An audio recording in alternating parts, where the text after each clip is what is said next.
je vous présente le jeu sympathique, un jeu bien sympathique de plis. Donc un jeu de cartes dans lequel vous trouverez des serpents, morsures de serpents, vous trouverez des blanches avec des croix. Ici, vous trouverez des vertes avec des trèfles et des oranges avec des harpes. Alors, dans chaque série de cartes, il y a une carte serpent sur laquelle il y a des serpents. Sauf dans la série verte où il y aura ici le Saint Patrick. Et cette carte, eh bien, vous permettra de commencer lorsque vous l'aurez en main. Donc ici, on a aussi la numéro 7 qui est une carte avec des serpents. Donc dans ce jeu, il va falloir faire attention aux morsures de serpents. Alors vous avez aussi des petits jetons dont je vais vous préciser, bien entendu, à quoi ils servent. Donc ça, ce sont les reliques. En début de partie, vous allez placer les 15 au milieu de la table. Ensuite, on va mélanger les cartes et distribuer toutes les cartes entre les joueurs qui vont bien entendu regarder leurs mains sans la révéler. Alors, on distribue 12 cartes pour une partie à 3 joueurs et 9 cartes pour une partie à 4 joueurs. Alors, ces reliques vont vous servir à vous prémunir des morsures de serpent. C'est-à-dire que si vous récupérez une carte serpent et que vous avez une relique, eh bien, vous pourrez la prendre et la mettre de côté contre cette morsure. Imaginons que j'ai récupéré un 1 et que j'ai une petite relique comme ceci. Eh bien, celle-ci me prémunira de cette morsure puisque j'ai une carte. Alors, peu importe la valeur de la carte, peu importe. C'est un serpent, donc même si j'avais la 2, la 3, la 4, etc., eh bien, je mettrai cette relique pour me prémunir de cette morsure.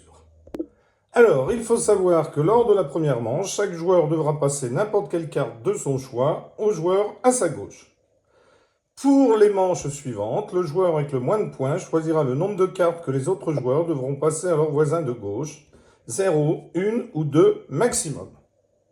Alors, s'il y a égalité pour le score le plus bas, chaque joueur doit passer une carte de son choix au joueur à sa gauche. Alors ici, je vais vous faire une démonstration à 4 joueurs. On mélange les cartes et on les distribue. Alors, voici donc les cartes ont été distribuées. Donc maintenant, le joueur qui a le 7 commencera la partie. Mais ici, lors de la première manche, chaque joueur doit passer n'importe quelle carte de son choix au joueur à sa gauche. Alors, bien entendu, lui, il a 4 cartes, vous voyez ici, 4 cartes serpent. Mais il a une carte blanche et une carte verte. Et dans ce jeu, lorsqu'un joueur va mettre une carte d'une couleur, eh bien les autres seront obligés de suivre à la couleur. Et si vous n'avez pas la couleur, vous pourrez mettre une carte, pisser comme on dit, c'est-à-dire mettre une carte qui sera prise par le joueur qui aura la carte la plus forte dans la couleur demandée. Et vous, ça vous permet de défausser une carte.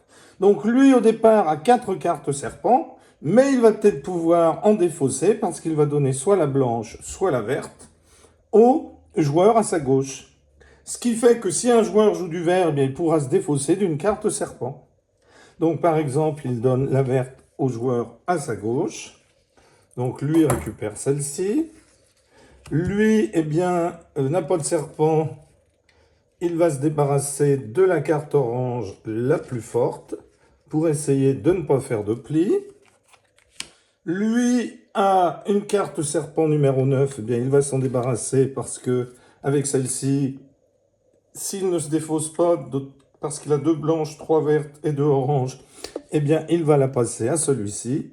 Et celui-ci, eh bien, va par exemple passer le 9 blanc à ce joueur-là. Alors, à ce moment-là, eh bien, la partie peut commencer. Donc là, on va prendre les reliques. Alors, les reliques, elles servent à vous prémunir des morsures de serpent. Mais, si vous les preniez toutes, par exemple, si ce joueur décide de dire, eh bien, moi, je les prends toutes. Je les prends toutes, ça veut dire qu'il va récupérer beaucoup de serpents. Mais si on récupère plus si on récupère moins de serpents qu'on a de reliques, eh bien, on est pénalisé. Alors, je vous expliquerai ça plus tard. Mais là, pour l'instant, on va voir comment est-ce qu'on récupère des reliques. Donc, le joueur qui a en main la carte 7 du Saint-Patrick va commencer à récupérer des reliques. Donc, il faut estimer dans son jeu combien est-ce qu'on est susceptible de récupérer de serpents. Alors, il a 9, 8, 7 en vert. Et il se pourrait très bien, quand il joue ses verts, il récupère des serpents qu'il ne récupérera peut-être pas en jouant le 5, par exemple, puisque les autres joueurs pourront peut-être jouer plus fort que le 5. Ça, ce n'est pas non plus dit. Donc, lui pense que il va peut-être récupérer 4 cartes de morsure. Donc, il récupère 4 petites reliques. Donc, chacun va le faire en estimant combien il pense faire de plis avec des serpents, donc combien il pense récupérer de cartes avec des serpents. Alors ici, lui se dit que il a quand même un beau jeu parce qu'il n'a pas du tout de serpents, il n'a pas trop de grosses cartes. Oh, il se dit, moi j'en prends quand même une au cas où je récupère un serpent malencontreusement.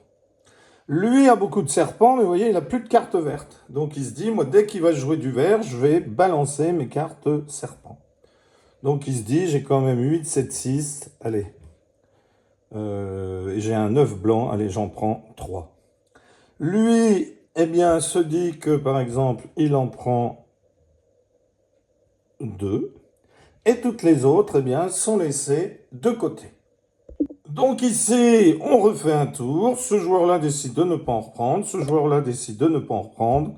Il n'en reprend pas, il n'en reprend pas. Tout le monde a passé. Donc celles-là sont définitivement écartées. Mais certains, lors du deuxième tour, auraient pu en reprendre.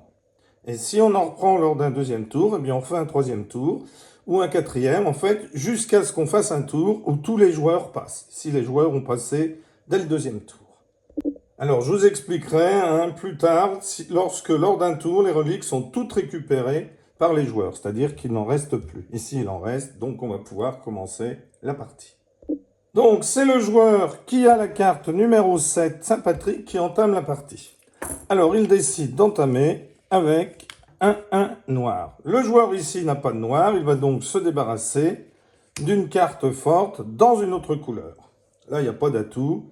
Si on n'a pas la couleur demandée, on pisse en posant une carte de n'importe quelle couleur, mais il faut essayer de se départir de ces cartes les plus fortes. Donc ce joueur-là va mettre le 3, ou le 8 peut-être tout de suite.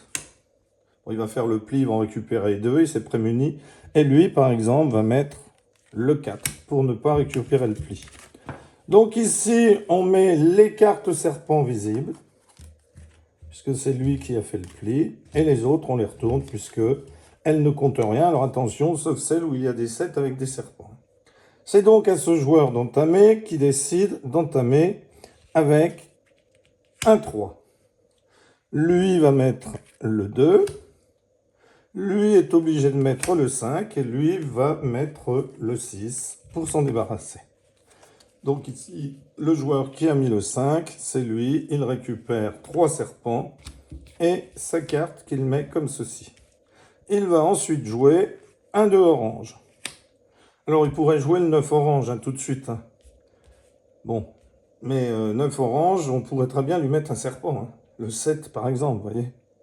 Donc ici, il joue le 2 blanc. Lui se dit, eh bien moi je vais jouer le 1 blanc. Lui va jouer le 3 blanc, et lui va jouer le 6 blanc. Donc ici, il y a eu des blanches, et lui récupère le pli qu'il retourne, puisqu'il n'y a aucun serpent. Il décide de jouer le 2 vert, lui joue le 7 vert, lui joue le 5 vert, et lui avait balancé ses verts, vous voyez, au début, pour ne plus en avoir. Donc là, il va lui en mettre un 7. Donc c'est ce joueur-là qui récupère un serpent. Et on met les cartes comme ceci. C'est à ce joueur-là de jouer. Alors là, vous voyez qu'il a que des grosses cartes. Alors, il va jouer le 9 orange, lui va jouer le 1 orange, lui va jouer le 5 orange, et lui va jouer le 7 orange. Il récupère, et encore un serpent. Mais attention, parce que cela, ça vaut 3. Vous voyez, il y a 3 petits triangles dessus, donc ça ne vaut pas un serpent, ça vaut 3 morsures. Alors vous voyez déjà que lui, il a 7 morsures et il n'en avait pris que 4. Donc là, il va avoir un petit souci. Alors c'est encore à lui de jouer, il va mettre un 8 blanc. Lui va mettre le 4 blanc. Lui est obligé de mettre du blanc, il va mettre le 9. Et lui va mettre le 7. Donc lui récupère et il récupère. Donc ici, on a 3 plus 3, 6. Et il n'en a pris que 3. Donc ça s'annonce mal. Lui va jouer le 3, lui va jouer le 2, lui va jouer le 8, et lui va jouer le 5. Ici, aucune carte avec des serpents. Lui va jouer le 8, lui va jouer le 4, lui va bien entendu jouer le 6, et lui le 3. Et lui récupère encore une carte avec des serpents. Ensuite, il va jouer son 9, lui va jouer son 1, lui va jouer son 4, et lui son 9. Il récupère encore un serpent. Et là, la manche est terminée. On va regarder les points. Donc chaque joueur va regarder le nombre de serpents qu'il a récupérés. Donc ici, le joueur a pris 1, 2, 3, 4, 5, 6 et 3, 9 morsures, moins 5, 4 morsures. Donc lui a 4 morsures, puisque celles-ci ont été évitées avec les reliques qu'il avait prises. Alors on note cela sur un papier. Et on joue autant de manches jusqu'à ce qu'un des joueurs ait accumulé 20 morsures ou plus. Ce qui amène son score de vie à 0, puisqu'au départ, vous avez 20 morsures. Donc là, par exemple, 20 moins 4, il lui en resterait que 16. Et tous les joueurs font ça de la même manière qu'on a fait pour celui-ci. Donc ensuite, on remet toutes les reliques au milieu, on remélange les cartes, on les redistribue et on continue.